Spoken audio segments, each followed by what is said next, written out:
Good evening, everybody. Mike Geary here for the Geek Pride cast on this Sunday evening. With me tonight, we have the usual face, and we have another guest. So first up to our usual face, we have Peter Ray Allison. Good evening, everyone. And our guest tonight, John Dodd. Well, good evening, man. Good evening, Pete. How are you? Yes, not bad, not bad. We're going to be proverbially swinging her sabers around later. By the way, we decided that's For now. it's definitely not a euphemism. Okay. So, John, tell us about yourself. Who are you? What do you do? John Dodd, author. The back of the business card says author, barbarian, conventioneer, and I think that about sums it up. It's simple as ABC. Couldn't think out what the B was. Asked my wife. She said barbarian. I went, yep, that's fine. No problem at all. We'll go with that. I help with more conventions than I care to mention. I run 2 or 3 of the buggers. Just like making spaces where people can enjoy themselves. It's all about that bit at the end of the con when everyone's going home with a smile on their face, and that's just, yeah, perfect. Published the first novella this year earlier on, which has just had Water from Luna Press. There's a novel due out next year, Ocean of Stars, again, Luna Press. And I've worked on several game systems, just as discussing with Pete. And I worked on Slay Industries way back in the day, line developer for a while. Worked on Homeworld, which was absolutely No way. brilliant. It's absolutely brilliant. Love that. Absolutely love No way. I loved Homeworld. that. Yeah, it was just wonderful. And got to work on the chapters that I really wanted to work on, which was really, really, really cheerful. But most of the time it's conventions. So, yeah, I fit the writing in where I can, which is every other minute. But there we go. So, all right. So, lots to talk about then. So, where do we start? Okay, start us off with your novellas and your writing then. So, the book that's sort of you've just published. Maybe talk about the one that's coming out as well. Actually, yeah. Yeah, absolutely. Just Had Water was a novella. So Luna Press, Francesca did a bit of an experiment this year with novellas where she was decided to go for 6 different novellas, wildly different subjects, and I do mean wildly different subjects, with an idea to seeing the more short form of stories is becoming more popular with a lot of people. Because believe it or not, despite all of us being at home, we have less time somehow. And so actually being able to have something where you can get it, finish it in a day, enjoy it, and maybe come back to it later, whilst it's still a full story, it's actually proving more and more popular. So thought I'd give that a try, and mine got through. Just Had Water I would say it's a space opera, but it's a short space opera. So it's a space aria, perhaps. And the idea is that humanity has gone to the stars. Now, you can't go to the stars as we are, because you're just not going to make it. So instead, you turn everybody into dried packets of nothing. You find a world where you can drop them into an ocean, just add water, that reconstitutes the humans, but they feel an affinity for the world they dropped into because they were made from the water of that world. What an amazing idea. Well, there's the thought. That's so good. Except they arrive at the chosen world in question to find out that the ship's actually engaged in nuclear war with the surface. And there's a sudden moment of, that's not right. We don't even have nukes on board. Except we do. And this isn't the first time we've done it. And then it's what happens after that, and the discussion, which it's a strange thing because a research part of that one of the characters has stayed awake for all the time that they've been in space, which is literally thousands of years. So I did the research on what increased isolation would do to people before we ended up doing all the things that we're doing right now. Right. And it said, the problem behind it being is you lose track of time if you do the same thing again and again and again and again and again. But that in turn means that your brain also doesn't overload, because if you stay in the same routine, you don't ever do anything else. It's when, as we're finding out now, you come away from that and you're suddenly doing all the things again, and your brain's suddenly going, whoa, hang on, there's all these things. How do you cope? How do you cope? But of course, this character in the story has never had that. They've just done the same thing for thousands of years. Whereas one of the other characters hasn't, and they've gone a little bit. But yeah, so that was that one. I mean, Just Had Water. I wrote that in 12 days. I loved every bit of that book. I absolutely loved writing that book. And the one coming out next year is Ocean of Stars, which conversely I hated writing. This is one of those ones where you send it away and you hope that people will actually go, nope, you know something? I don't like that one. Because then you don't have to do anything else with it. Oh, wow. So, But as it turns out, Francesca loved it, but it was too short. It was only about 50,000 words. But I saw her at an EasterCon. Good grief. Would have been 2 years back? 2 years, yeah, 2019. 2.5 years back. And she said, I really like the story, but it wasn't long enough. I said, well, does it help that it was originally going to be a 3-part, a trilogy of books? She said, have you got the ideas for the other 3? Yeah, no problem at all. She said, could you get me them by next year? I went, yeah. She went, right. We'll have that. Damn it. Oh, God. I hated writing this thing. Yeah. So why did you hate writing it? Why did you hate writing it? It was a weird one. I did in 2014. Well, in 2013, I was with a group of writers, and they said, you could write so many more words than you are doing. I said, yeah. You could probably write 1 million words in a year if you wanted to. And they went, no, it's too many. You can't possibly do that. I went, no, so I think you could. So I did the maths. It's 2,875 words a day, every day, no matter what. And if you miss the word count, you've got to make it up the next day. That number's never going to leave me, ever. Ever. So I thought, 2014, that'll be the year. No problem at all. I will write 1 million words of new content in 1 year. So I did. Can't recommend it. Let me be clear, can't recommend it. But I finished The Shift, which is the full novel, World War Wolf, which is a full novel. I have a little thing on the side there, In Ironclad, which is another novel. Oh, yeah. 27 short stories, 47 opinion pieces, a variety of other stuff. And it was, I remember it very clearly, it was Christmas Eve at 12:07 in the afternoon. Oh. 12:07 in the afternoon. And I suddenly realized that I'd gone over. And I deliberately deleted the words in question, called my wife in, typed up the remainder and went, done. And then wrote another 8,000 words over the last couple of days because actually I couldn't stop doing it now. But yeah, we ended up having 6 different novels out of that. Which are these ones that are literally to be released to come, or? Nope, not yet. It's taken me 2 years to edit all of them. All right, okay. So it took me 2 years to edit all of them. Then I started sending them out, and in the meantime, I was still doing conventions. So there's if you type in million word man on any search engine in the world, I'm the top 10 hits, but the top one will be the blog where I recorded all the stuff that I was doing. Wait. So million word man, one word. It goes without a shell. Million, all one word, is it? All one word. Million word man. Goes without a shell. We got John. There you are. Yeah. Okay. Yep. And then this is the thing. It just you don't realize quite how easy it is to do search engine optimization when you've wrote that many words and that many blog posts and that much everything else. And you got one here. It says dyslexic friendly books for adults. Now I'm dyslexic, so how can writing be dyslexic friendly? Honestly, I don't know, but that was a project that I backed because I believe in it. Yeah. Are you dyslexic yourself? No. Yeah.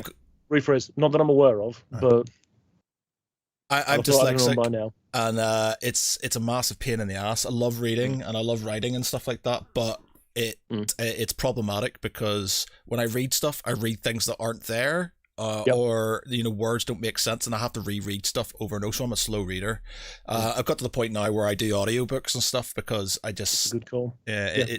It means I'm not having to reread things over again. That being said, I sometimes I find myself zoning out and I have to re-listen to parts and stuff. But but if it's not doing it right though, I mean, if the audiobook hasn't got the right people doing it, you're gonna zone out. I mean, I don't know if you remember the Batman, the BBC radio playback from the early '90s, Nightfall. Yeah. My God, that was stunning. You couldn't turn the bugger off. I had it on cassette. you couldn't turn it off. You just listen to it and listen to it. It's brilliant. Yeah, and it's going back to the whole, if you've got the right people doing it, you'll get the interest. You'll always get the interest. Do you have any audio books of yourselves? Nightfall. There's a few other bits and pieces, but for the most part, no. No, but I mean, like your works. I mean, no, not yet. No. It's just we discussed this on one of the other podcasts and stuff about having good sort of narrators / actors in your it's a narrator, I guess, in your audiobooks, and they really make a difference. Now like I'm currently listening to Joe Abercrombie's The Blade Itself trilogy at the minute, so I'm on book 2, and the guy who's narrating it, which name completely I can't remember at this moment in time, really good. And I listened to the Horus Heresy series, and if Jonathan Keeble's not sort of narrating it, then basically I'm not interested. Jonathan Keeble's so good. But you get sort of ones like, we had let me just check where's my books. Let me get my books open here. So we had name's completely gone. Where is it? Here we are. Yeah, we had Gareth Powell on, and he had his books, which I hadn't got, and I was like, I'm interested in these. I'm just trying to find which book it is. Where is it? The sci-fi one. Yeah, his sci-fi one. Yeah, so we got it's not Fleeting Knives. What's the first one? Where's the first one? I had it. I was obviously listening to it at one point in time. But sorry, one of his books, because he came in and he was talking about it. Great guy, amazing author and stuff. And I just couldn't get into the audiobook. It was so badly narrated. It was just like it was like, and I'm not sure if it was meant to be because it's sort of futuristic. They had this sort of very monotone lady who everything sounded like it was a question at the end of it, and I'm not sure because it was meant to be like it was intentional like that, but it was just so bad. And I got to the point where it's just like, I can't listen to this. I'm just going to have to buy the books and read them and stuff because I'm not getting anything out of this. I'm literally granted, I've had ones when I was Pierce Brown's Red Rising trilogy. It is Pierce Brown, isn't it? I'm horrible in the name. Sorry. Pierce Brown. His Red Rising series. I was listening to them, and it starts off with this really bad, it's like it's not bad. It's a proper, Irish accent, sort of like from the Republic sort of thing, because obviously they're meant to be the Martians are sort of, and the red cast are meant to be from come from Ireland effectively. So you've got this really it's a really good sort of, if you've never read it or listened to it, the Red Rising, there's 5 books at the minute, 3 from main trilogy and the second trilogy sort of ongoing. Awesome, really good. But there's it starts off with this Irish sort of like proper biggity bong sort of like Irish accent, and I'm just like, I don't know if I like this or not. It's very it's just not what you're used to when it comes to sort of books, and it was kind of putting me off. But then he sort of, the character in it, Darrow, sort of gets made into one of these new, they're called golds, current into cast, and his accent sort of slightly switches to a bit more sort of a bit more of a firm sort of noble type accent, and it gets a lot better from that point on. But it was just like that accent at the start was just like the point at which it can pull you out, though, isn't it? And I was just like, I don't know if I'm glad I powered through, because I was just like, it obviously gets a lot better. I know it's intentional because he's meant to be this sort of kind of working class sort of miner who basically they make into this sort of superhuman effectively, but yeah, and that Gareth Powell one and stuff, I was just like, I really want to. It sounded awesome, and I'm going to buy the books, but it's just the audio was just, it was doing my head, and I couldn't stick through it. I had it on, I was like, I'm going to power through this. I was going to power through this, but I couldn't. It was doing nothing for me, and I had to stop. I used to listen to a lot more of them when I was having to travel to work, because this has basically been my office for the last year and a half. Yeah. So every work that I do for anything that I do is done in here. So 7 days a week I'm in here, which is a problem at the best of times. But But I used to. I mean, my actual workplace is 37 miles from here. So on a morning, generally, it takes me about an hour to get in. Well, that's an hour to get in. That's an hour to get back. No problem at all. There's an audiobook right there. You can do one a week at that rate. No trouble at all. Yep. But when your daily commute involves walking down the stairs. Yeah. You know. I find I don't sort of like, I get, I go into work now once a week, on Wednesdays and stuff. So that's when I stick on my audiobook. So I get the train. And generally I've got it on go on my iPhone. So when I'm in the car, it automatically starts playing whenever I'm sort of in the car driving places and stuff. But yeah, I definitely didn't have as much sort of audiobooks when I was sort of, well, working from home and stuff like that. Only when I'm sort of painting or doing sort of like nerdy things that don't need any sort of kind of mind power, then I stick it on. But yeah. John, do you have a day job as well as like all the organizing of conventions and writing? Okay, and as well as writing 1,000 words, say 1,000,000 words a year. Well, that 1 year. That 1 year. Yeah, I managed 500,000 a year after that, and then I got down to regular levels after that. So saw the light. There's that moment of doing too many conventions, can't do this, and that, and that, and that, and expect them to be any good. So measured expectations, I think, was the phrasing. But yeah. Yeah. No, my day job currently is I do 2 days a week at my day job, not the other 7, just the day job. I work Saturday and Sunday 12-hour shifts. Oh, wow. But I keep trucks on the road. So if you ever see something broken down by the side of the road, anything HGV, so 3.5 tons and up, chances are it's my company that's actually putting it back on the road. Okay. Which makes for interesting. And people say, why don't you get stress running conventions? I'm like, yeah, you've got no idea what I do in my day job. This ain't nothing compared to what I do in my day job. So, because people come into conventions want to enjoy themselves, whereas people on my day job really don't enjoy themselves. Yeah. Well, see, that's sort of a good segue onto the conventions and stuff. So, how did that come about? How did sort of convention organization and stuff coming about? Ooh, right. Well, way back. I mean, we go back to mid-90s, early to mid-90s. Went to Gen Con UK all the time back.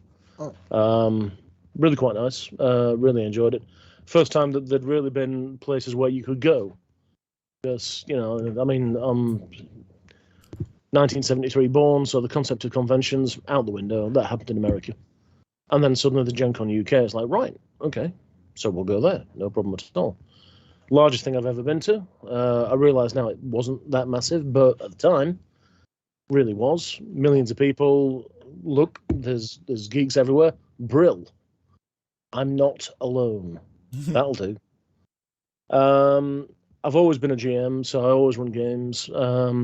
We had a group of people called Team 8, because there was 8 of us, and we went from convention to convention, and we offered role-playing games, and we just turned up and ran games for people, because that's what we wanted to do. So when James Wallace brought Dragonmeet back, we were the ones who offered the games at the first one. Every year thereafter, we came and offered those. When UK Games Expo came about, we went there, offered games there. Within 2 years, they said, do you want to do that, for all the games that we do? I'm like, yeah, we'll do that. No problem at all. So did that. Dragonmeet got taken over by Modiphius in 2014. Chris Birch came to me before he'd actually got it and said, look, I'm going to be doing this one. Can you run it for me? I'm like, yeah, I can do that. No problem at all. And we've grown it from 800 or 900 people to 3,500 people. We're outgrowing where we are now. And it may be that we have to go to Excel in the short future. May not be next year. We don't know, because this year is going to be a bad benchmark. You're not going to know how things are actually going to be. Yeah, of course. Yeah. Because the numbers are going to be skewed either way, whether or not anything gets cancelled, whether it locks down again, whether it doesn't lock down again, whatever the hell the merchant bankers are up to, who knows? Yeah, if there's a frustration in convention life, it's whatever the government's doing at the time. Yeah. I never realised Modifius owned Dragonmeet. Yeah, I didn't either. Ostensibly they own half of it now, but yeah. Okay. Yeah, basically what happened was Chris went in with a silent business partner, Jonathan, top lad. But Jonathan, he's in his 80s now, and he basically said, "I've had enough." And it's basically me running most of it. Chris helps with a lot of the stuff. He does all the marketing, the websites, and all the other stuff. But the operations on the day is me. And Jonathan just said, "Well, look, I want to get out. Do you want to take the other side off me?" I'm like, "Yeah, we'll absolutely do that." So it's half Modifius, half me. And yeah, basically we just never bothered rebranding it because it's always been Dragonmeet. It's always London's Con. And it seemed wrong to change it. I know there was ModCon last year, but Yeah, it's got recognition now, hasn't it? Dragonmeet is synonymous with role-playing games. Yeah, and that's the thing. So we grow more and more every year. We had 130 separate games available last year, which was cheerful. In some of the slots, we were running more than Expo does, which again, cheerful. But of course, role-playing and running at conventions and everything else, with the pandemic, you don't know where that's going. There's a lot of people who've literally come away from that and decided to go, actually, no, I'm okay. I've got Zoom, I've got Skype, I've got everything else. I can sit in my own house, I'm safe, and I can still play games with people. Whereas there's a lot of people going, nope, I am desperate to get back to rolling dice with people around a table. And it's finding the balance between the two. Like I said, I don't think we'll find balance this year. I think we'll know where we are next year. But so how did you find UK GE this year? Because obviously Pete went as well. How did you find it with the sort of the restrictions and how was it?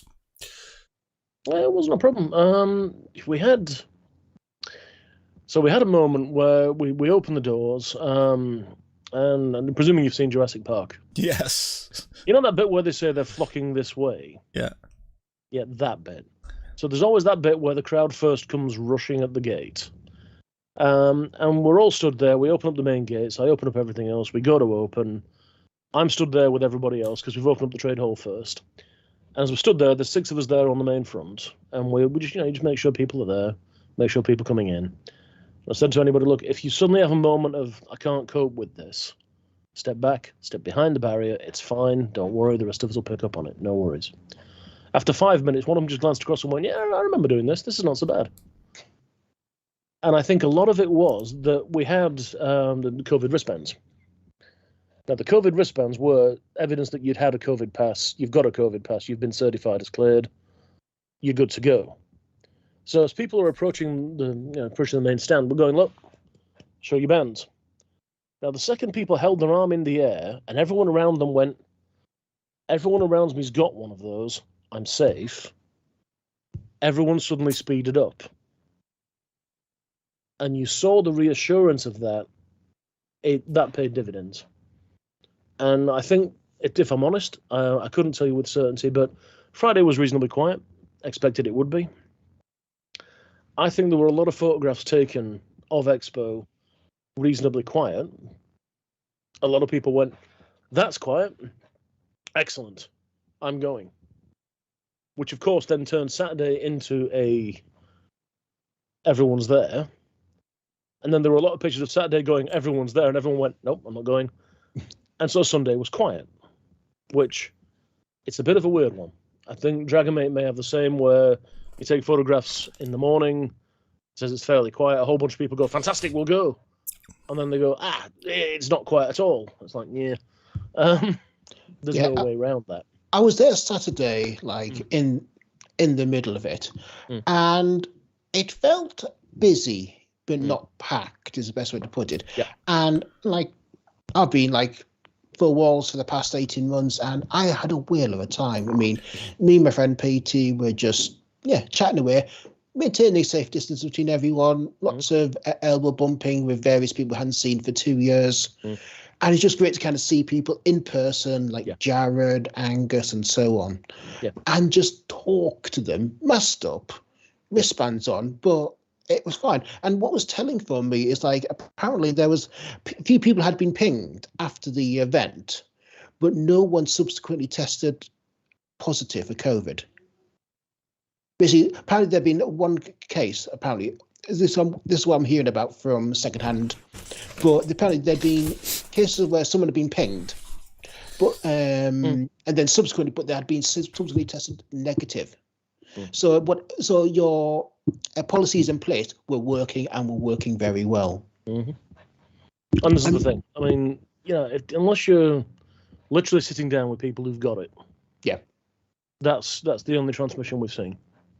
Is then literally people were sat down opposite people who had it, and you sat down, without a mask because you sat down for a meal or something similar. Fair enough, no problem at all. Yeah, that occurred. But if you just came in, you've still got your mask on, you walk around the show. I mean, don't get me wrong, Expo was far more distance than it normally would have been. Exactly, yes. 4 meter wide aisles, which is impossible for pretty much any other show. Yeah. You need the NEC to be able to do that. But obviously 4 meter wide aisles, it means people can walk around. There's no bunching up on stalls. Everyone can move to things. Everyone sat down. The traders may not have masks on, but they're 2 meters behind their stall. And most people aren't staying for more than 2 minutes. Everyone's wearing masks. We had, I think, 9 cases where someone came up to the thing and said, I'm not wearing a mask. I don't need to wear a mask. You can't make me. And there was a brief smile of, I can. No, I really can. Now, off you go. Out the door. Go get a mask. Then you can come back. Don't have a mask. Not coming in. Yeah? Those people who had exemptions, fair enough. No problem at all. In you go. Nothing I can do. We ain't going to stop it. No trouble whatsoever. If you're exempt, you're exempt. That's how it is. Some of our staff were exempt. It's how it is. Everyone else, FFP3 masks, which I can't recommend because, my dear Lord, you realise when it's a good mask because you suddenly find out that it's welded to your face. And if you've got a beard, that's not so bad because actually the beard cushions some of the impact. But the rest of it, when you're breathing hard, that thing will pull to your face as if it's like wearing a face hugger all day long. So, I can't recommend it, but something, they work. Yeah. And, no cases from the traders, no cases from anybody else, no real massive surge of people, 7 days later going, oh, dear Lord, I've caught it. And it's like, actually, that's how it should be. Yeah. So...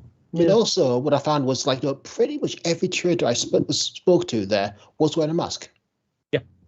And I thought that was just great. I mean, like, they were kind of just, it was just great to see everyone's kind of obeying the policies and the policies working. Because, like I said, there was no surge afterwards. No. 7 days afterwards, nothing. People were pinged. Mm-hmm. But...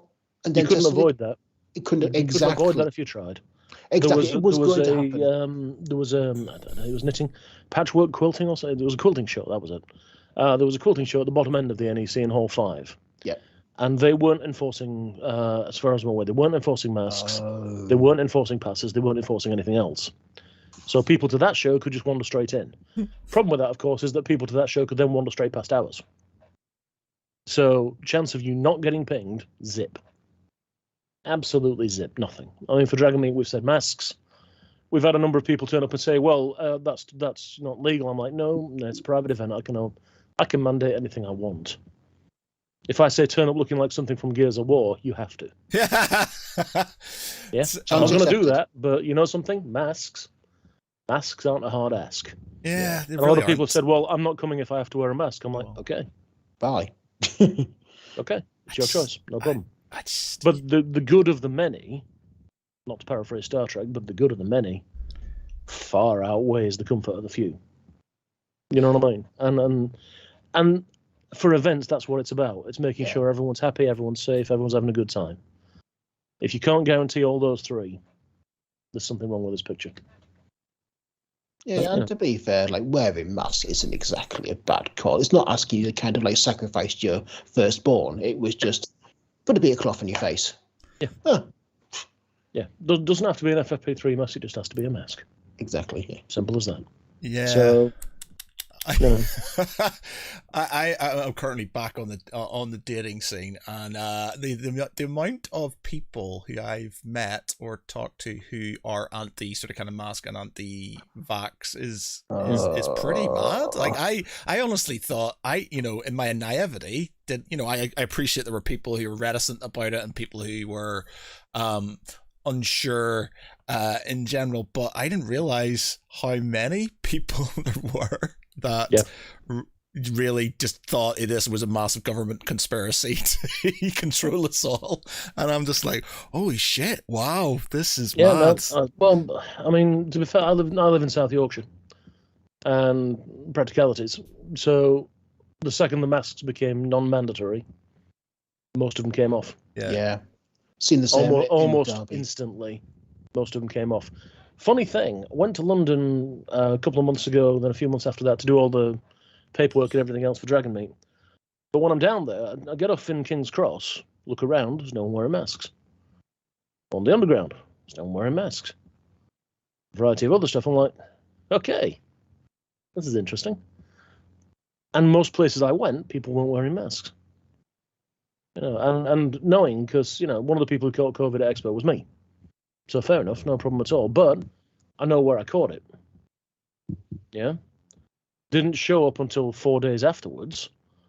And I know the person who got pinged, who actually had it, I had dinner with. There it is. Yeah. No problem at all. That's where it is. That's where you'll catch it. Anything else? Not a tiny bit. Yeah. Yeah. It's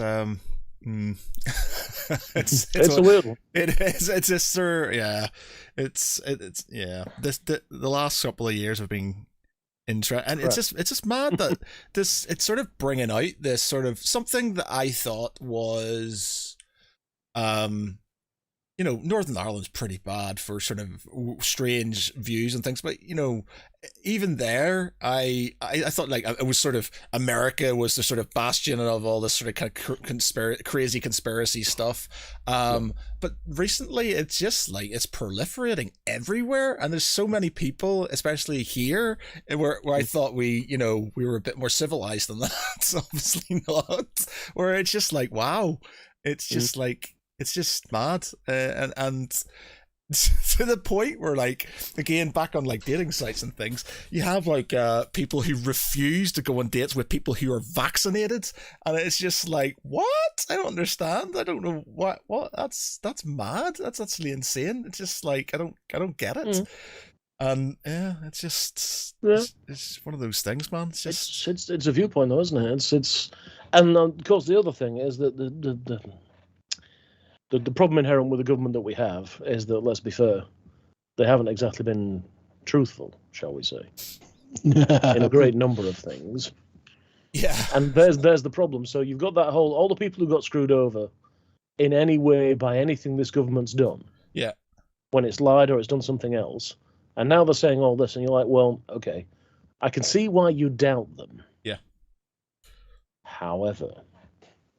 And it's that thing of, look, if the trust in the government has eroded to the point where you don't believe anything they say ever again, ever, that's fine. Vote them out next time. No problem at all. Agreed.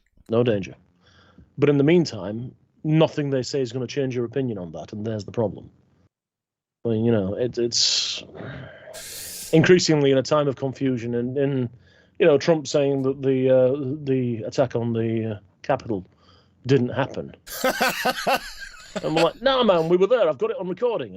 Literally, we were watching it happen. It's like, no, that was all fake news. I'm like, no, really, it wasn't. I'm watching it on several different stations at once. I'm watching the same footage. It's what a clown show that was. I'm kind of gutted he's not in Power anymore, because we dined off him for fucking like so much. He'll be coming back. You watch it. If he ain't dead in the next 3 years, he'll be back for the run of that. Yeah, what I loved was, like, apparently there's going to be a UK visit by Trump, and immediately everyone started planning to get American Idiot by Green Day to #1 for the weekend he was here. Mm-hmm. and basically, and to be honest, it was hitting everyone downloading Green Day from Amazon, from Spotify, and so on, to the point where he actually backed out. And it's the thing, though, isn't it? I mean, organised media these days, it's weaponized. It always has been. But absolutely, and there's the worst thing about it, isn't it? If you don't agree with the weapons the enemy's using, well, that's fine. But I don't know. Yeah. Yeah, we live in strange times. Time that just got stranger. Yeah, we definitely live in strange times at this moment. And that's the thing, isn't it? So it's sort of like it, because I like a good debate, and I have no problem with people who have different views and stuff. I like debating with people. Healthy discourse, can't go wrong. Healthy, yeah, exactly. But it's just sort of, it seems to be a bit more. What's the word? Extreme. Yeah, there's a lot the more. left is getting further left, the right is becoming further right, and compromise has been seen as a dirty word, rather than a combining of ideas. The idea of being able to converse with someone and possibly sway them to a different position, has gone out the window. 20 years ago, you could debate on the internet and people might see your point. Right now, go on Twitter, say you're wrong. Watch what happens. Yeah, You don't have to say anything else. You don't have to specify what you're wrong about. Just go on Twitter and type in "you're wrong." That's it. 10 million hits, no problem at all. Bang. I just wanted to get trending on Twitter. I spent a lot of time. Point, though, isn't it? It's you could do it though. Yeah. You don't do anything else. Just go in and say you're wrong. Bam. Firestorm. There it is. If you want sort of discourse, the Belfast Telegraph comment section, actually, to be honest, Sky News is pretty similar as well, but I find myself a lot in the Belfast Telegraph comment section, not because I like the publication, it's just because it's a link back to Northern Ireland, but because they're just so incendiary with everything. They don't give a fuck about what they're writing because they just want to get hits, and so they throw in stuff. They put these articles with really sort of inflammatory sort of statements, so you got one side who automatically kick off straight away, the other side then go, oh, there's Republican flags and there's the Union flag and stuff flying around like candy everywhere and stuff, and there's angry faces galore, and I spend most of my time throwing in hand grenades and things like that on both sides, simply because it's so ridiculous, it's so insane. But did you ever see the Orville?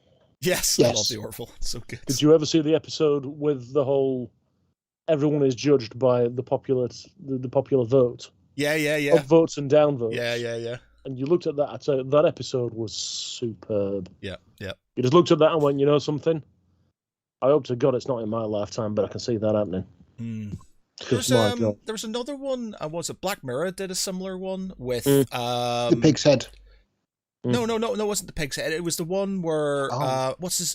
what's his name? He was in Happy Day. The bloody director, Howard... Ron Howard. His daughter... what's her name? Dallas. Yeah, she basically was just like, it's a Black Mirror episode where she's basically, it's all like, your social standing allows you to go into sort of stuff. Better places and to get houses and things like that. And that was a really good and slightly dark. You look at China, it's happening. Really? Yeah. They've already got it. There's good citizens. Citizenship scores. Yep, that's the one. And if you're below a certain level, you cannot live in certain areas. And you need certain citizenship scores to travel, and to gain access to certain facilities. I don't understand that in a country that's meant to be China boggles my mind anyway, because a communist country with lots of people with loads of money and lots of people in poverty just sort of mangles my head anyway. But when you've got a communist country where everybody's meant to have equality, and yet you have citizen scores, doesn't make sense to me. I don't understand. So I can pretty much paraphrase that from the Three Musketeers, the early 90s version. Yeah, Cardinal Richelieu, all for one and more for me. And that's what it is. The ruling party who've got it, they set the rules on how everyone behaves. It's not a million miles dissimilar from where we are right now in England, God forgive me, but this is where it goes. And if everyone agrees with it, which they have no choice. Yeah. Yeah. I mean, don't get me wrong. If every Chinese person suddenly said, right, that's it, I've had enough, you're not going to stop that. But equally, you'd have to have every one of them suddenly say, no, that's enough. And almost every human on the planet, you can see it, all the humans in the world don't want to cause that level of unrest. They don't want to be the one who starts the war that wipes out everything. No one does. Those people who just want to watch the world burn, few and far between, and probably quite useful for it.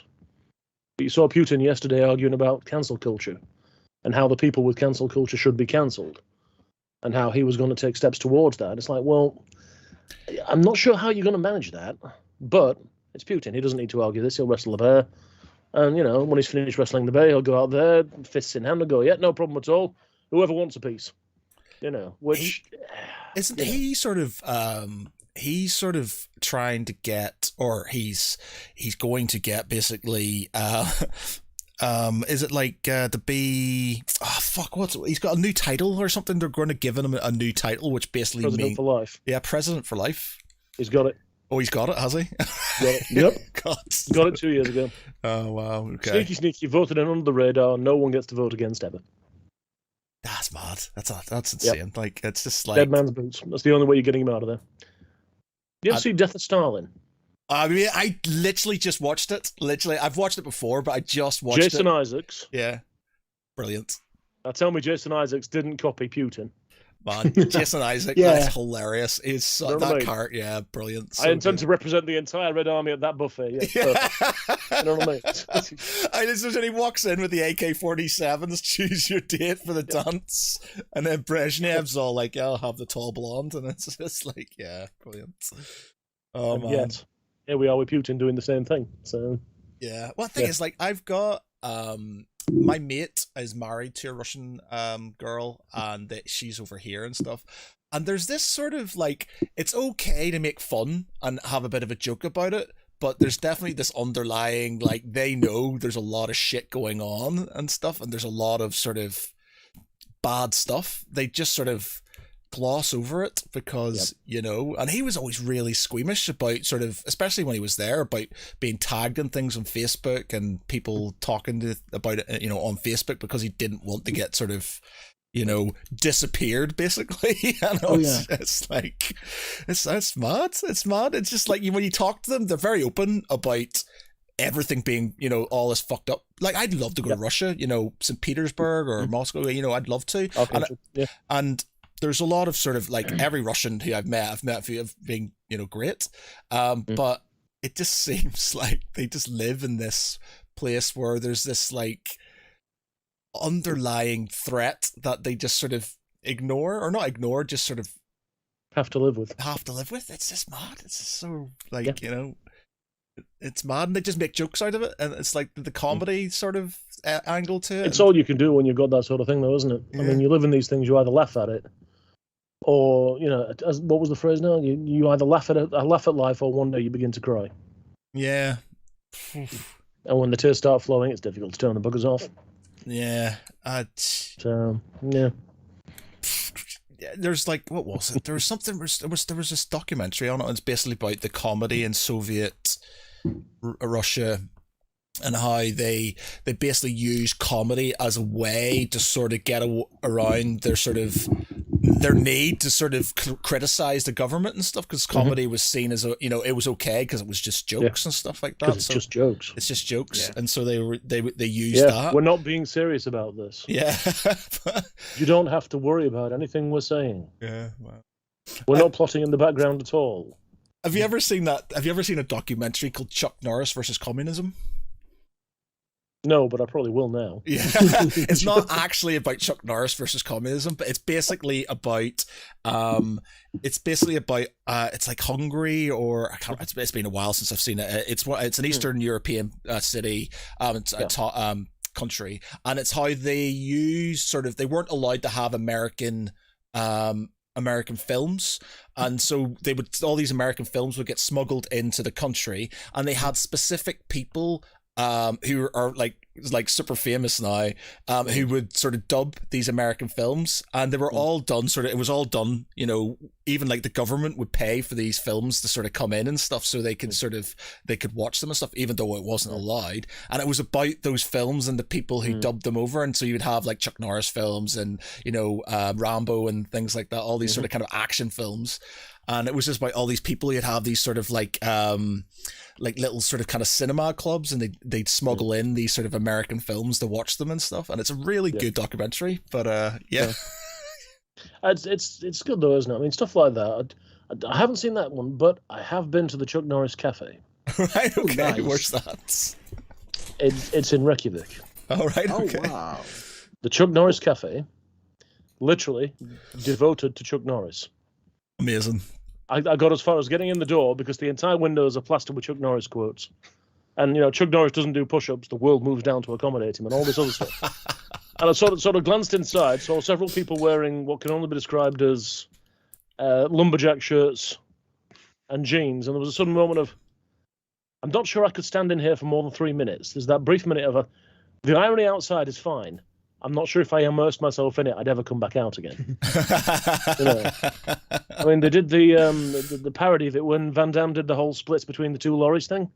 Yeah. So Chuck Norris did the splits between two planes. And someone did a video of it. It's like, oh God, I have a word. But it's lovely. It's the sort of thing that makes you smile. Yeah, I do that Chuck Norris stuff. I don't know where it came from, but it was just hilarious. There's some of the stuff. They even make a joke about it, I think, in The Expendables, don't they? When he's in it. Yeah. I was bit by a cobra, and after several days of excruciating agony, the cobra died. Come on. But it's the way he delivers it. There's that thing of, someone probably said that at some point. Yeah. Oh man, I love that stuff. Amazing. Going back to sort of back on topic and stuff. UKGE. That's a dangerous expo for me.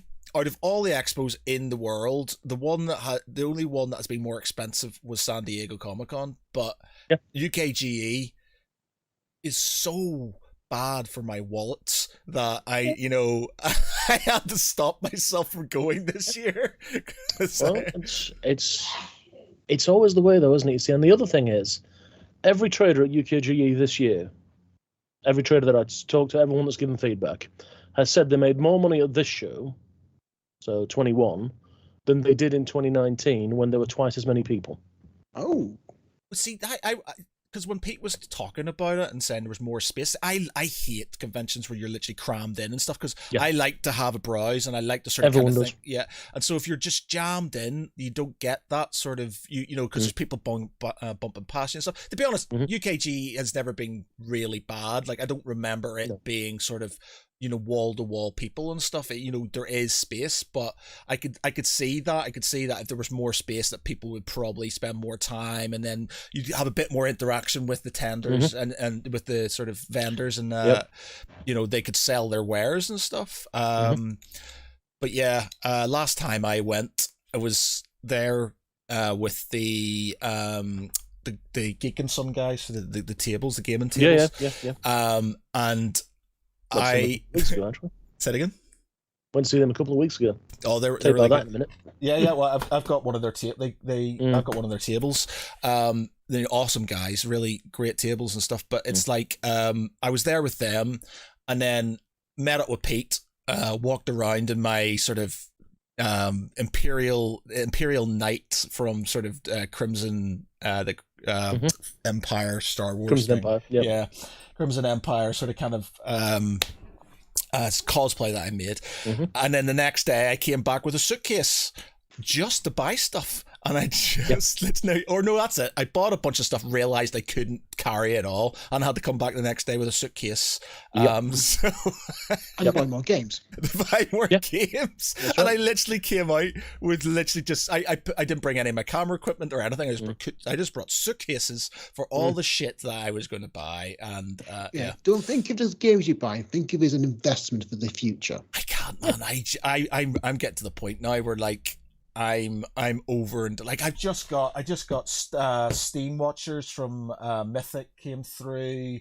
The what's it? The Mech Warrior. The Mech Warrior one. The clans, came out. Kickstarter just came through, so it's going in the other room. Nice. I just got, what else did I get? I've got loads of other stuff coming through and things, and like because Kickstarter's horrible, and it just sort of makes me buy things, and then I forget about them, and then suddenly I'm inundated. You know something? I tell you what, Kickstarter, I've always held, it's not the reward that I'm after. It's when I see someone's had a really great idea, and I just want to help them have that idea realised. And that's the reason why I back Kickstarters these days. It's not because, don't get me wrong, there's a couple of things where I know with certainty they'll deliver. There's Big Box Terraforming Mars up there, no question whatsoever. You know, it's that moment of, no problem, we're having that, and I know they'll deliver. With everything else, I don't care if it delivers. It's a weird one. And I don't know what it is, but I've seen so many fall by the wayside over the years. I mean, I've been backing God, it's a decade coming up. What's from your decks of cards to dice to all the other bits and pieces, everything else. 9 times out of 10 these days, it's literally I'll back it at PDF level, back it at something else level, mostly RPGs, and it's mainly because I've looked at it and gone, "That's a brilliant idea. Make that." And I love when people have these wonderful ideas and they come up with new concepts, and they just try and make it. And I just Yeah, I am definitely not like that. I am very much a case of, shiny thing, I want that shiny thing, and I back the shiny thing. And I generally, my Kickstarters are generally 2 things: tech or board games. And the tech ones always are late. Like, I don't think I've got any tech that has me. Even these, like, we were talking about lightsabers. We were talking about lightsabers earlier. Even these adaptable lightsabers I got from Saberforge took 2 years to come through. They took 2 years to come through. I've got some other things. I'm never going to back. There's a lot of stuff that you get from Hong Kong and stuff, and I've just never. It never turns up in time, and when it does, it's not what it says. Like, I got this cool sounding drone with like tracking and all this stuff, and it's meant to be HD and stuff. The battery doesn't last very long, and the HD camera is not HD, and it was just bollocks. It's a disappointment. And it really annoys me, and it's just like, so I'm not going to back as much tech on it as now. But board games, board games are reasonably easy if you know what you're doing, but the shipping thing may change that. So well, that's what I'm finding at the minute is there's so many delays in board games because of Brexit and all kinds of things, all the other stuff. And it's just sort of games are like super, like I'm forgetting about games and they're turning up, like, I'm trying to think what's like I've got one that we saw at UKGE, Airflix. Airflix. So I backed that after me and Pete played a game at UKGE. Went, that's a good game, that. So I backed it as soon as the Kickstarter came out. Still not delivered yet. I know the guy has been ill, and apparently deliveries are meant to be coming up soon. But that was 2018, I think, UKGE, and still not turned up. Well, I've got one that turned up last week, which I'd completely forgotten about. It's called Okinawa Rush. All right. It's a 2D side scroller, semi-platformer, but the characters walk along in the manner of Kung Fu. What was it now? Kung Fu Master.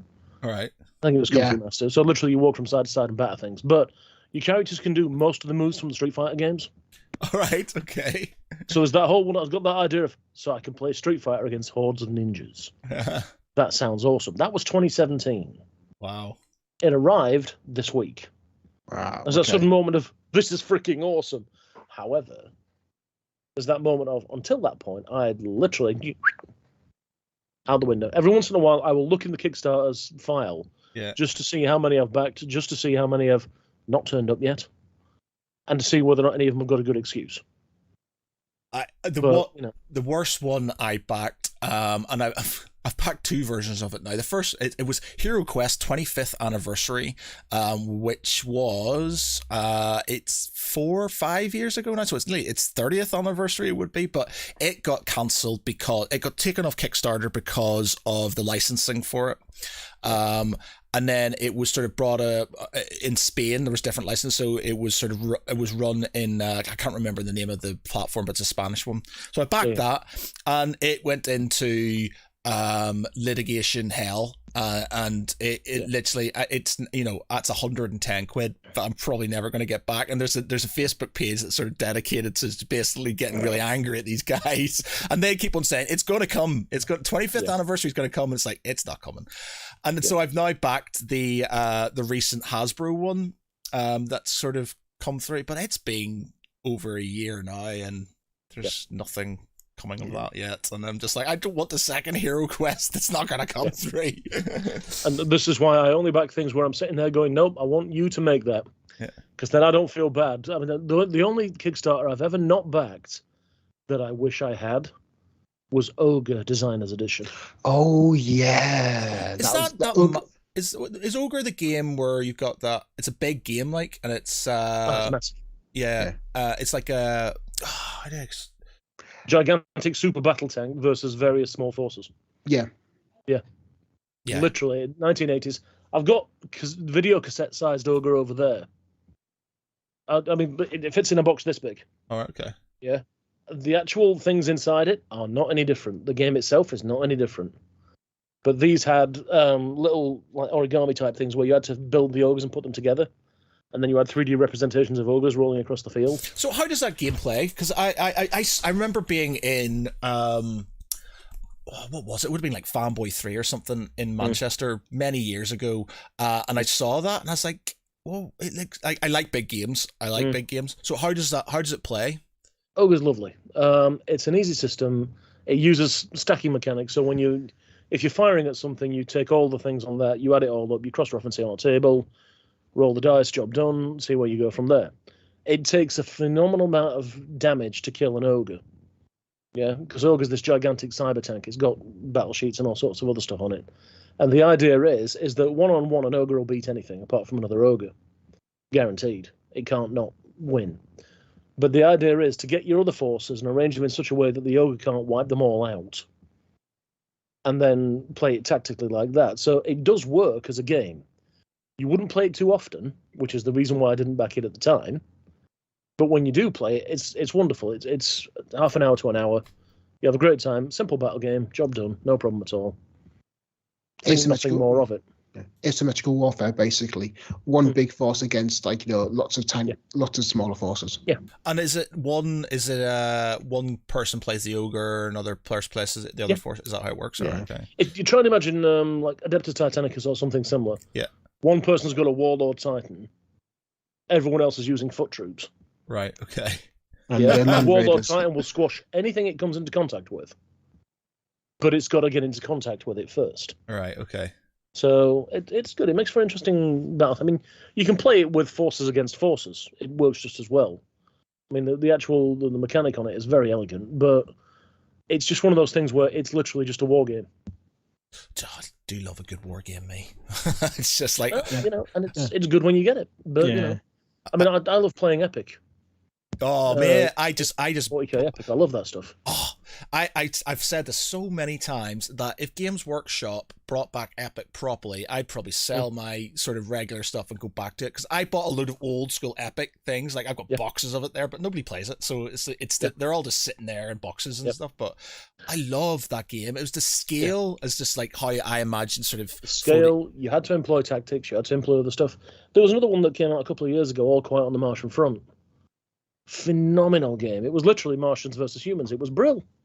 You've got tripods. I've got a tripod over there. It's 9 inches high. Nice. Yeah. To put it in perspective, the humans are at 6 mil scale. All right. Okay.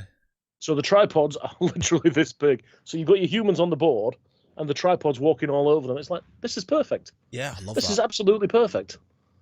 And it's wonderful, but they didn't do it in time. And when they did it, they then blamed the backers for not backing enough or some other silly. Yeah. There was a gigantic rant, and then people went, okay. And by the way, you haven't delivered everything yet, but you're selling it on eBay. Don't think we don't know. So it's like, something you could have you'd have made money off that. You'd have done well. You'd have just had to be honest with people. This is one of my pet peeves about miniature gaming and stuff. Is like, I love good miniatures, and I'm very much drawn to games by beautiful looking sort of miniatures and stuff. I like a good looking sort of mini.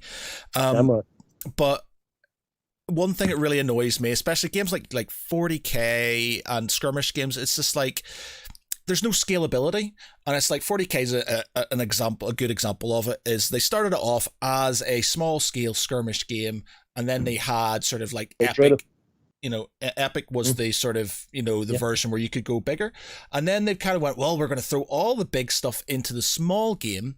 And then it's just like, but it's not scalable, because most tournaments and most games you play are 2,000 points. You're lucky to get sort of a couple of squads of Marine, a couple of tanks or a knight or a couple of knights or something like that. And it's just like, you don't get that sort of feeling of epicness and stuff. You're just getting bigger models and fewer of them.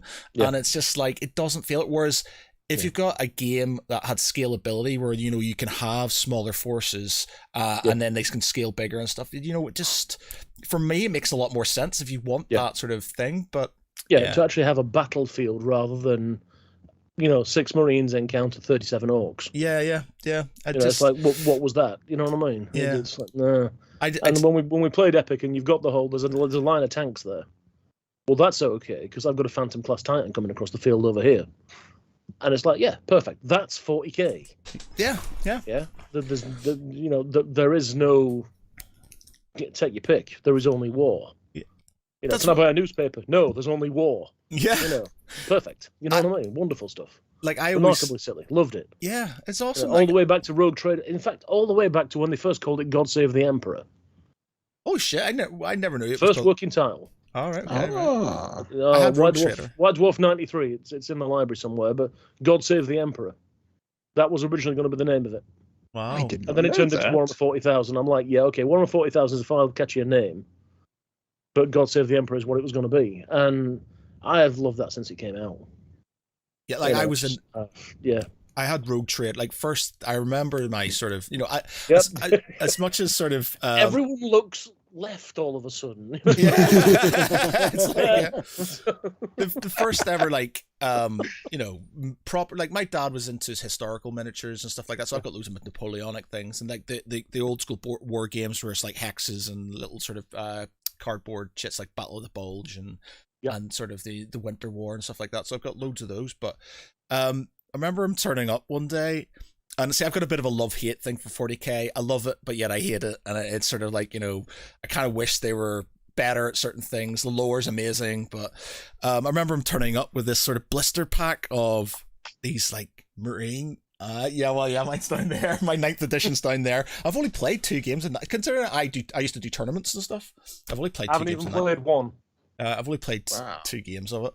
I haven't even got as far as 1 yet. Oh, right, okay. But yeah, it's just like, I remember him turning up with this sort of blister pack of these like metal, they kind of looked like knights, but they had guns, and then he had this little sort of starter box of Citadel paints and stuff, and I used to just like, play there. Oh, and here's a book that goes with it, and it's like, it was called Rogue Trader, and I was just like, what is this madness? Oh, that's brilliant. And I was just like, loved it, the idea. And sort of, the lore and the sort of the memories behind it, I just love. I remember going into Games Workshop for the first time ever, just loving, buying Space Marine, the box, the Epic, box and stuff, and loving that. And then just over time now, it's just like, it's gotten, and I think it's the sort of competitive side of it that sort of made me, as much as I've written articles about it, and it's like, tournaments are very much, if you want to be in a tournament, you can't moan about it, because that's just the way, it's a tournament, you're there to win and stuff. So if you're getting your ass handed to you and you're not enjoying it, and that's not their fault, that's, you come into a tournament. But it's because the competitive side of 40k is very much, it's like esports now, and it seems to be the main sort of drive for a lot of people. It's the same for almost anything these days. Yeah. You look at anything, I mean, the Magic the Gathering arena, on the computer, free to play, no problem at all. But I used to play Magic. Hell, went to the first World Championships when it came through. But you play that now, and if you play it online, no one plays to have fun. It's win, win, win, win, win, win, win, win. I'm not going to do anything else. I'm just going to win. That's all I want to do. Yeah. The second it looks like I'm not going to win, I quit. Yeah. Yeah, I instantly quit. You see it on the StarCraft games, you see it on everything else. And increasingly, that's the way it's going to be, because those people who do play it professionally, those people who do want to make the difference, those people who do want to get the rankings, they don't care about the game. Yeah. I mean, Horus Heresy, I don't know where you are up to in the books with that one, but... what was the last one I did? Titan... No, not Titan Death. What was Mortis? Mortis, I've just finished Mortis. Okay, so do you remember the first time the Horus Heresy was ever described? Yeah, the entirety of the Horus Heresy, from it started to it finished. Yeah. Yeah? 2 pages. Right. White Dwarf 129. Yeah. Everything was bad. God, it's horrendous. Yeah, it's really, really bad. Mm-hmm. It's really not good at all. Oh dear.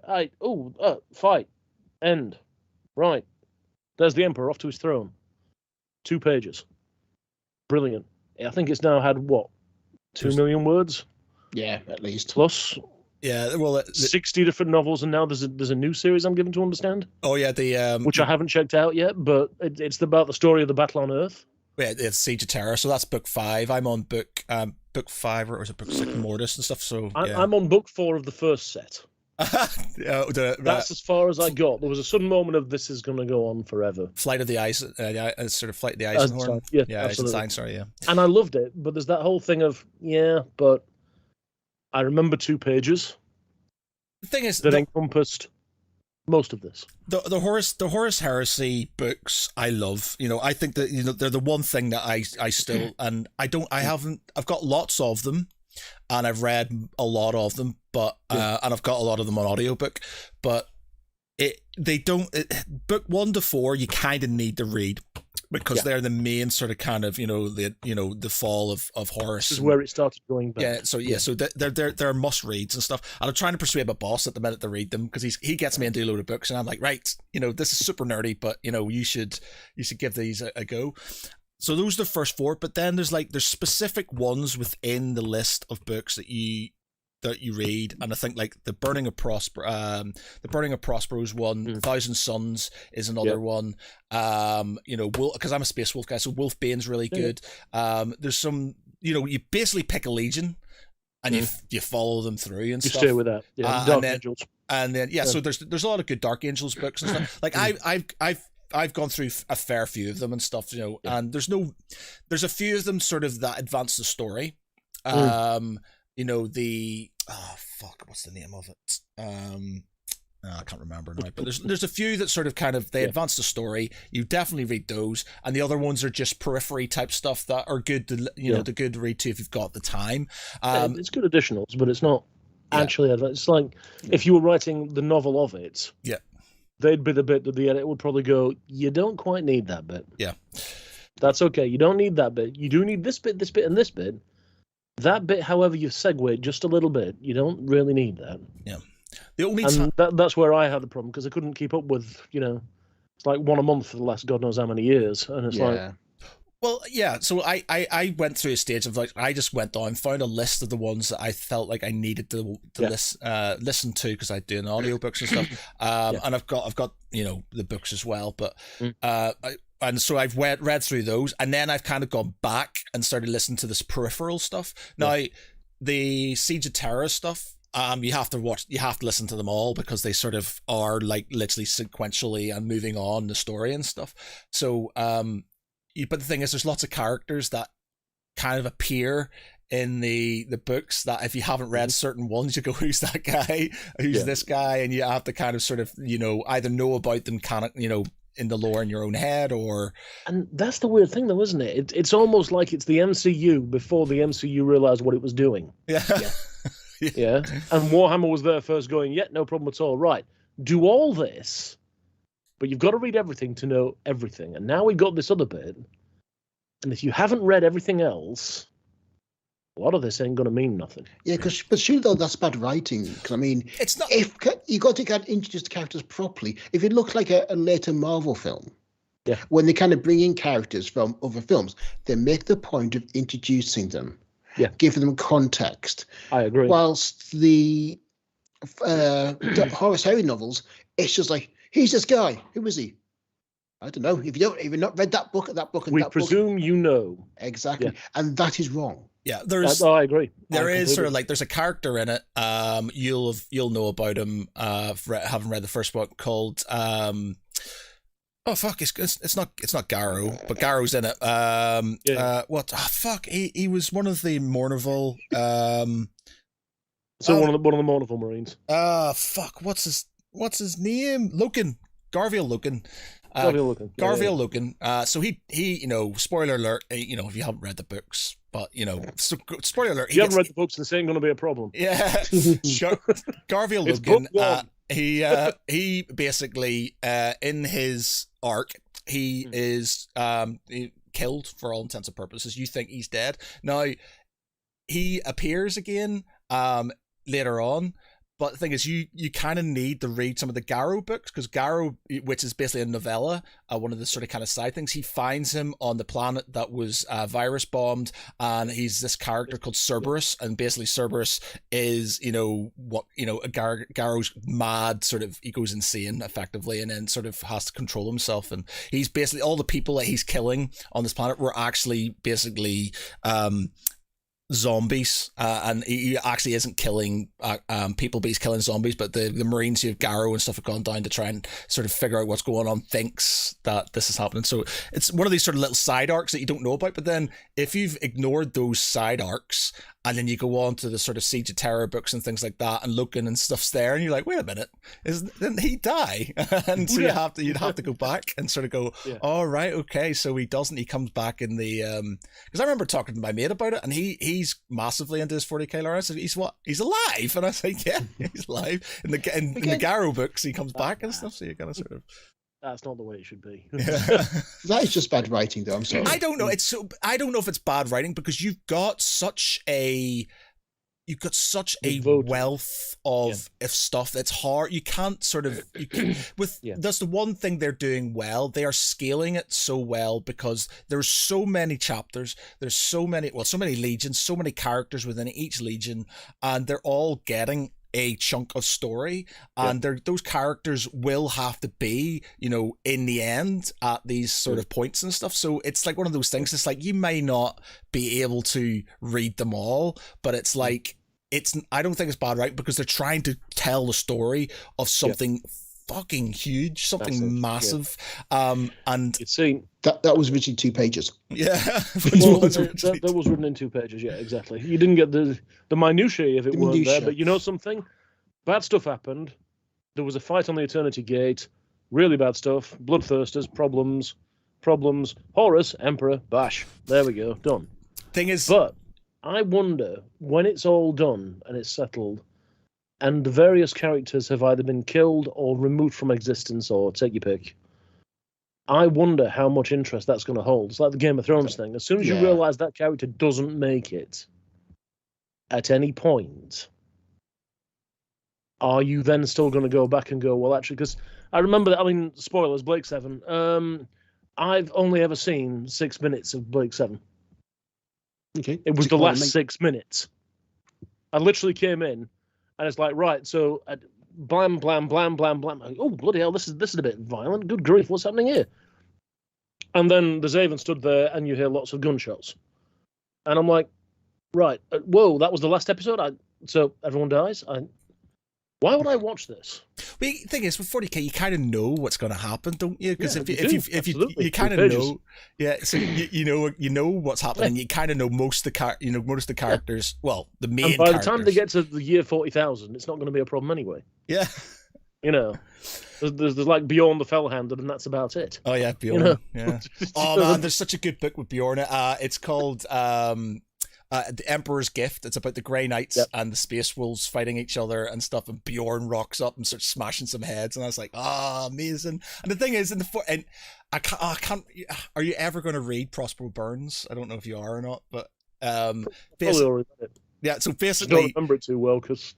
Yeah, so Prospero Burns is a space rules book. So it's basically about Lehman Russ being duped by Horus to destroy Prospero. He's basically saying, well, Magnus has gone and broken through the Emperor's wards and fucked up shit, and now there's a massive war going on with the webway and stuff, and it's all Magnus's fault. And sort of instead of sort of Russ going there to take him back, Russ is basically told you need to kill him because he's turned to chaos. Yeah, you need to kill him and stuff. So he's not not knowing that Horus had turned, has sort of kind of gone, all right, okay, well, yeah. But there's a bit in it where one of it's gone through the eyes of like a remembrancer, and he's got this character called Bear. He calls Bear throughout it and stuff, and he's like his sort of protector and stuff, and it's basically this guy and how he's meeting the space wolves, doing their customs and things like that. Awesome book. And then at the very end, this demon appears, and it basically, because if names are power, and it's if you know a name and stuff, so he says, I know your name, and he says Bear, but then this sort of space marine carries on like unhindered, and basically just, he gets his hand gets hurt and stuff, but then he sort of kills this demon, and at the end he's just like, how did that happen? I don't understand. He says, your name's Bear, isn't it? And he went, I never said that. You called me Bear, but it's not. My name's Bjorn. I was like, holy fuck, it's Bjorn the Fell-Handed. And I was like, oh my god, that's amazing. And it's just like, because he's there, and it's just like, yeah, wow. And that for me was a massive thing, because it's like, oh my god, it's Bjorn. Anybody else wouldn't know because they don't know who Bjorn is, but it's just like, for me, I was just like, that's awesome. There's that geekgasm that you have when you do that moment of, that's perfect. Yeah, and it was just so good. But you've got to know everything else before you do it. It's like the Avengers Endgame. Yeah, and Cap stood there by himself. Yeah. And suddenly here's Sam. On your left. On your left. Oh my. The cinema went through the roof. Yeah, man. I mean, literally, you couldn't hear anything. I have got no idea what was said after that. Yeah. Because everyone was too busy cheering. Oh, man. But it's that whole wonderful thing of, off a throwaway 2-minute scene at the beginning of Winter Soldier, you've got one of the most emotional pops of the entire series. Yeah. And but it's setups like that where you've got to be sure that everyone's going to have seen it, because otherwise they're going to go, what? And I think that's the thing, where you've got things where the following is as fanatical as that. And I don't think there's a better word to describe it, really, but fanatical is how it is. It's the whole, I'll go see everything. Yeah. I'll go read everything. I'll go do everything. And I'll love it. But in return, I'll get all the highs when I see these things. And I think increasingly that's what it's been, because it's okay to be a geek. It's okay to be obsessed about these things. It's perfectly fine. 40 years ago, you'd get battered home from school. Yeah, big time. Yeah. You're like, what? I remember my D&D books getting bent out of shape when we ran D&D at school, and it's like, not anymore, son. You know what I mean? Chances are the teacher played. So, It is definitely, we are in times now where it is definitely more acceptable. Like, I know it's more in the last sort of, I would say more in the last sort of like 10 years, I think it's started to become a bit more sort of acceptable. But I remember when I started Geek Pride, I remember at the time, I'd sort of... like when you're growing up, and especially you're a teenager and you're trying to get girls and things like that, and you're like, it's just like, okay, this geek thing, as much as I love it, there wasn't a trying there. Failing to get girls. It's like so I wasn't, I'd always played. My dad was a massive nerd, and I loved board games and computer games and tech and things like that. So growing up, it was a big thing. But obviously, when you're trying to impress girls in school and things, all they're interested in, is music and sort of going out and drunk. And excuse me, hang on, I'm going to cut you off there. Yeah. I have a daughter who's 13 years old. She got 13 years old now. Yeah, and she's into gaming. Yeah. Marvel. Yep. She goes to the games club. Yep. And plays orcs. Yep. Well, that's amazing, but it's like for me growing, perfect. For now, perfect. That is the way the world should be. Yeah. The geek shall inherit the earth. Me growing up, there wasn't that sort of dead man walking. Yeah, well, and I'm just saying, I'm not saying there wasn't girls out there who didn't like these things and stuff. Like my sister was a massive gamer and stuff, but it's like growing up, the girls who, I was interested in something, there was definitely no interest in nerds. And if you sort of kind of, I was sort of accepted partially because I was a bit quirky and I was in the rugby team at the time. So they sort of kind of went, all right, you're a bit of a dork, but you play rugby, so it's okay. And then I got to the point where I was just like, right, so I didn't listen to music I want to listen, so I'm massively into heavy metal and stuff, so I stopped listening to that because that wasn't sort of acceptable. I didn't do the sort of the nerdy stuff, and the thing is, I found a clique which was into metal and things. I was like, oh, brilliant, I can be who I want to be. But they weren't really into sort of geeky stuff either. It was just they were into heavy metal and things. And therefore, I had to repress the nerdy stuff. And I remember going to university and joining the wargaming club there. And my mates used to take the piss out of me so badly, even in university. That was 2001. And they were still taking the piss out of me for being in sort of a nerdy sort of geek thing. So I sort of stopped myself from stopped doing it. But there was the whole World of Darkness thing with Vampire, Werewolf and Mage, which was this massive intersection between the goth and metal community and the gaming community. Yeah, I know, but I'm not saying it wasn't there, because there was a part of the people who were in my group were, in that wargaming group that I was in, they were into sort of that one of the first events I went to, they did it must have been Vampire the Masquerade or something like that, because they were all doing but they were doing it live action and stuff, so we're doing like rock paper scissors and stuff to sort of do, and like I was just like, this is mad, how does this work and stuff, and I was quite interested. But my mates, again, who were into the sort of same music, where it's all about tattoos and girls and drinking and stuff, and it's like that wasn't acceptable behavior, and so I would get absolutely reeled to the point where I sort of distanced myself from it, because I was just like, oh, obviously I want to be a cool guy.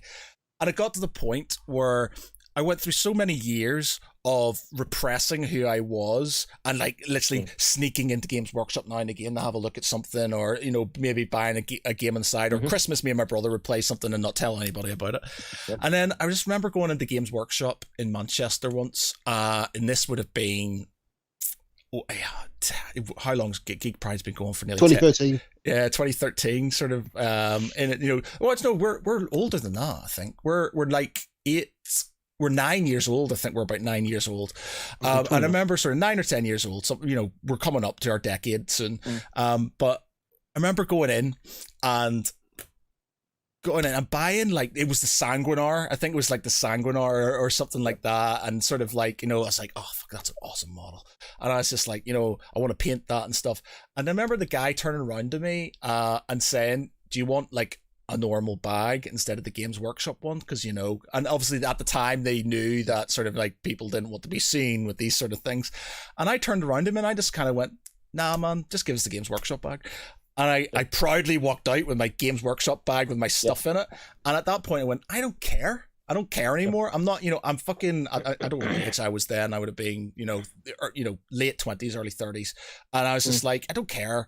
I'm a man now. I'm not going to sort of bow to sort of peer pressure and stuff. I'm a nerd. I'm happy. And then literally that week I started Geek Pride. And I was just like, yeah, because I'm not going to hide this shit anymore. That's where the don't hide it, wear it thing came from. And that's why I run conventions. Yeah. Because you're guaranteed when you go there, ain't going to be a one person give you any problem at all. Yeah. I did, there was a slogan I did for WinterCon some years ago. Doesn't matter what world you came from, you're welcome in ours. That's nice. Yeah. And that's the whole thing. I don't care what bit of geekery you're into. Doesn't bother me one tiny bit. Even if I don't watch it, I don't care. You're entitled to it. Come to that convention, you won't have any problem with it. Yeah, Simple as that. Have a nice place to go to. And everyone, at least someone will go, yeah, actually. Because when I came on this one, bet you didn't think you were going to be talking about 40k. No. Except here I am. I've been 40k since the beginning of this stuff. Yeah. You know what I mean? And it's, but because we've done one thing, chances are we've done something else and something else and something else and something else. And because it's all good, and it is, Yeah, I remember going first conventions and stuff I went to and just being like, oh my God, there's so many people just like me. Yeah. And just being like, I'm not alone. Yeah, exactly. It was awesome. Exactly. Like, and I sort of, a lot of conventions have a lot of drama and stuff, which I don't like anymore. There's certain ones, especially MCM, there's always drama. But, I just went there. I said, "My God, there's so many people, so many cool people like me who just get me." And I'm talking about stuff, and they're not looking at me, kind of sneering and stuff. It's like they really sort of interested. They're actually joining in on the conversation and have something to say about it. Yeah. And it was just sort of like the whole thing was just sort of really heartwarming, and it got to the point where I remember my first convention and leaving and feeling quite heartbroken about it, because I was just like, I was finally in a place where people. You remember what I said about that smile when people are leaving? Yeah. They walk out the door and they're smiling, and it's where you'll find me at the end of every convention. You will find me on the door. Yeah. Because I want to see people wandering past and they're smiling, they've had a good time, and that's it. And if they haven't, there's that moment of, what could we have done better? Yeah. What else could we have done? What did we miss? And that's how you keep building a better event, because every time you do it, there's that moment of, actually, every time someone says, but it would have been awesome if you did this, you listen. If it's not possible, you don't do it, but 9 times out of 10, it'll probably be possible. Yeah. Well, I mean, I've always found like the UK Games has kind of expanded, maybe not in terms of size, but scale or options or breadth of gaming is always developed and growing from the previous. So which kind of leads me into the next question. Where do you go 2022? What's your plans? Can you say what the plans are for that matter? For Expo or Dragonmeet? Yes. Both. Both. Expo, I cannot say. Fair enough. Dragonmeet, after this year, to be fair, we're probably going to be back at the Novotel again. We were going to be at XL, because Dragonmeet 2019, we had more people in there. We were dangerously close to regulations at several times. Right. So we got to the point where we went, look, we got 2 options. You can either go to Olympia, and then after 4 or 5 years, you'll have to move to XL anyway. Yeah. Or you just go to XL, and then everyone knows it's there, and you don't have to worry about it, and you can just build it how you want it. And that's what happened with Expo 2013, last year at the Hilton. And I think there was something near 7,000 people in a space designed for 3.5. Yeah. Which, couldn't do it. Next year, had to be the NEC, had to be the other stuff. And it scales every time. Every time you go to a different venue, every time you go to a new venue, your attendance massively increases. Because people suddenly go, well, they were there, and then they went there, and it was brilliant. Then they went there, and it was brilliant. And, they just believe that because you've managed to get from one place to the next, year 1 of a convention always makes a loss. No matter what. Always makes a loss. Never seen one make a profit. Year 2 breaks even, year 3 profit. Because year 1, no one believes it's going to be any good, so no one goes. Year 2, a whole bunch of people go, I missed that last year. I really wanted to go. I'll go this year. Year 3, everyone's going, it's still here. At it. That's true. The one thing I really like about UKGE compared to all the other conventions, it's my sort of the commerce side of it, is that because there's so many different game developers and stuff there, you don't get the same sort of it seems more based around creators rather than traders. Yeah, you get people selling games that are the creators themselves, rather than traders selling on stock, so to speak. Yeah, and it's just like the one thing that's sort of like MCM and things like that. It's just like pop figures galore everywhere, and it's it's just the same thing over and over. Just we do that with Dragonmeet. We love the idea that all the different creators. So you get a lot of people doing the geeky stuff, the trays, the other bits. Back to the Geek and something, which I'd nearly forgotten. Went down to see them a couple of weeks ago because they're talking about doing RPG accessories and other such things, of which there's going to be some prototypes available at Dragonmeet. All right, nice. Okay. Yeah, they've got I've seen some of the like dice towers and like screens and things like that. Yeah, something a bit better than that. Oh, okay. Okay. Yeah, I must do like. My wife and I are looking to do the downstairs rooms next few months, and when you do dining table, I keep going, well, we do run role-playing games for the family. A gaming table would be nice and big. Seriously, table. man, they're amazing. The only bad thing that I found about this table that I've got, they basically loaned it to me because we would do Geek Pride stuff on it. And obviously I've never taken it back, so it's still here, which is awesome. It's fine.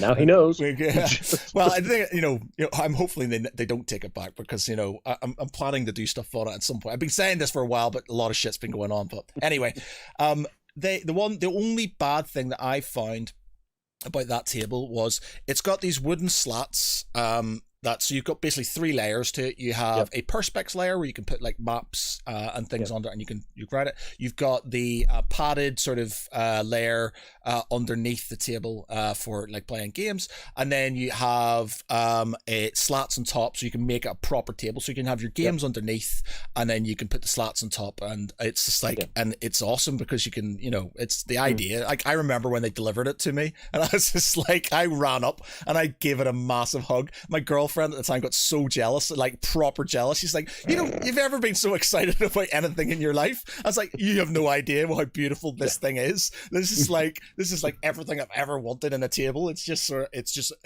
like it made me emotional. And like I was talking to Martin, the guy who runs Geek and Stone. I was like, this is a beautiful thing. So beautiful. The only downside was I had it in storage and stuff. Like I said, load of shit came on. I had to go in storage for a bit. And over time, the wood has expanded slightly, and so the slats didn't fit properly in the thing. So I had to basically get a jigsaw and cut one of them so it would fit in properly. Now they did sort of send me a new one, but then again over time it sort of expanded slightly and stuff. So it's something that sort of had to be bear in mind. Still a beautiful thing. So beautiful too. Oh yeah. It's not me you have to convince, it's Kalia. But seriously, I just like, they're practical. That's the thing though, some of the stuff we were looking at doing and some of the ideas that we came up with in that session. And Martin was saying, well, how come no one's done this stuff? Well, maybe because no one's an expert woodworker with a factory behind him. Exactly. It's like, actually, oh yeah, there is that. I'm like, yeah. He's such a nice guy as well. If I could make this stuff as well as you do, I would. Yeah. But I can't, so I settle for buying it from you. Yeah. Simple as that.